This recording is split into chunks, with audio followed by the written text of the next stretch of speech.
It's more than 860 kilometers away from Washington, D.C., and a world away from Beijing, here in the east central U.S. state of Kentucky. It's easy to find tranquility and optimism, even during a time of trade tensions. That was the theme in the city of Lexington, as governors and leaders gathered for the U.S.-China Governors Collaboration Summit. The Chinese ambassador to the United States set the tone with his opening comments.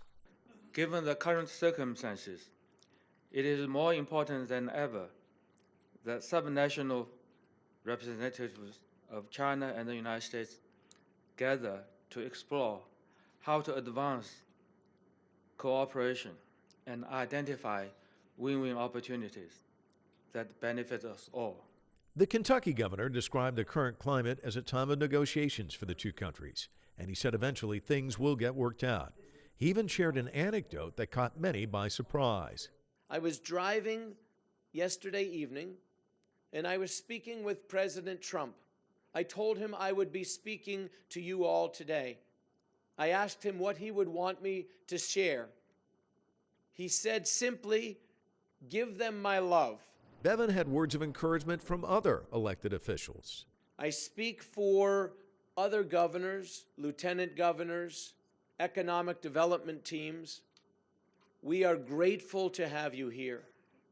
We need to have a strong partnership with the people of China. There were a number of panel discussions focusing on how China and the U.S. could strengthen e-commerce and cross-border trade, for example. It all seemed to come back to one common theme. The relationship is important, and there is no stopping global trade. It's the future. I want to borrow what Jack Ma mentioned, Jack Ma's statement in the 2018 World Economic Forum, is no one can stop globalization and no one can stop trade.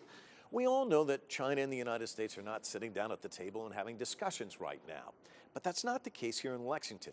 Everywhere you go in this convention center, you find signs on tables just like this one, reserved for deal making. And despite the trade friction, there were people sitting down and cutting deals here in Lexington. Michael Norris sat at the tables, and he believes his company will probably walk away with a couple of new deals as a result of attending the summit.